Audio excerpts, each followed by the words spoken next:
আমি ব্যক্তিগতভাবে খুব যে ধরেন প্র্যাকটিসিং মুসলিম সেটা আমি দাবি করতে পারি না, তবে ইসলামকে অনেক বিশ্বাস করি অন্তর থেকে। হয়তো অনেক কিছু আমি করতে পারি না, বাট আমি বিশ্বাস করি ক্ষমতা, ইজ্জত এই দুইটা জিনিস আল্লাহর তরফ থেকে আসে, ধ্বংস পতন এটাও আল্লাহর তরফ থেকে আসে।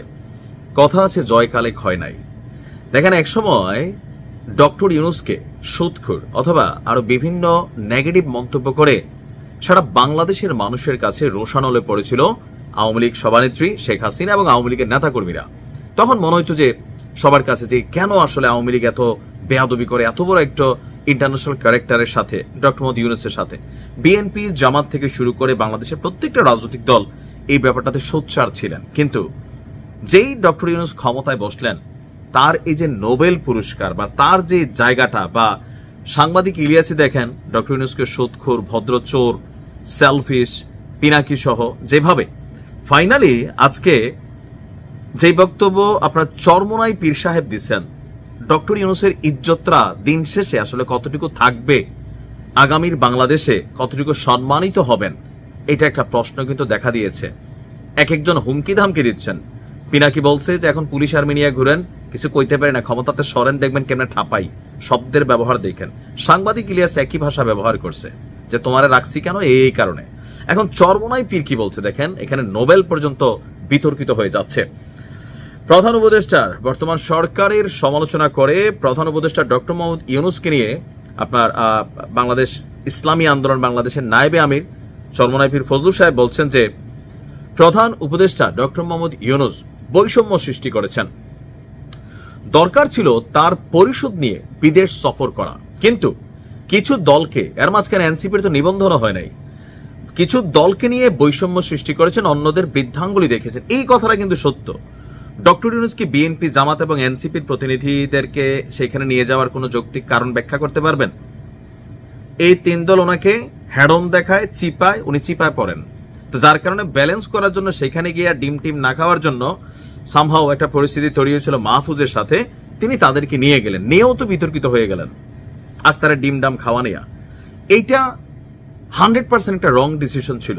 কারণ রাজনৈতিক দল হিসেবে আপনি যদি মূল্যায়ন করেন, যাদের নিবন্ধন আছে এনসিপির থেকে অনেক বড় দলেরা, তো এনসিপি তো একটা রাজনৈতিক দল, তো সেই রাজনৈতিক দলের যেটার মানে কি বলা যায় আপনার মানে শব্দটা মানে এই মুহূর্তে মাথায় নাই, মানে নিবন্ধন হয় নাই, আপনি তাদেরকে সেখানে নিয়ে যাচ্ছেন, দুইজন প্রতিনিধি, আর ইসলামী আন্দোলন সহ আরো অনেক দল আছে, আপনি তাদেরকে কেন নেন নাই? অবশ্যই আপনি বৈষম্য সৃষ্টি করছেন, আপনি স্যার এটা উচিত করেন, এটা আমার দৃষ্টিতেও।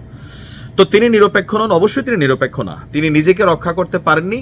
সরকার প্রধান অনেক বড় শিক্ষিত, শান্তিতে নোবেল পুরস্কার পেয়েছেন, তবে রাষ্ট্র পরিচালনায় পেয়েছেন আন্ডা। এটা মানে চরমোনাইয়ের বক্তব্য যে জিরো পেয়েছেন। গতকালকে আপনার একটা প্রোগ্রাম ছিল ফরিদপুরের বোয়ালমারীতে, তো তিনি বলছেন দেশে কিছু দালাল জরিপ প্রতিষ্ঠান রয়েছে, তারা তাদের খেয়াল খুশি মতো রিপোর্ট প্রকাশ করে। এটাও সত্য, যেই সরকার ক্ষমতায় থাকে এই সরকারকে দেখায় দেশের 90% মানুষ আপনারা চায়।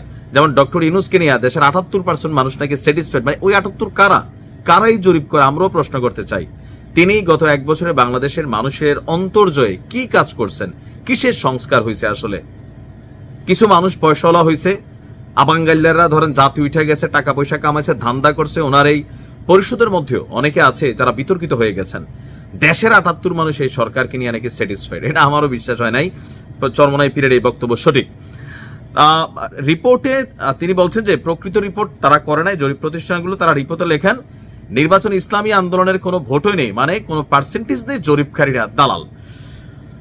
তো তিনি বলছেন যারা ক্ষমতায় ছিল এতদিন, মানে এখানে বিএনপি সহ অন্যান্য দলগুলোর তারা কি বলা হয়েছে ধরেন সমালোচনা করেছেন, কিন্তু চরমোনাই পীরের এই যে বক্তব্য দেখেন, তারা একটা বিশাল অনুসারী, তারা কোনো কারণ ছাড়াই কয়েকদিন পরে ডক্টর ইউনূসকে হয়তো এরকম বিভিন্ন নামে টাইটেলে নিয়ে আসতে পারে।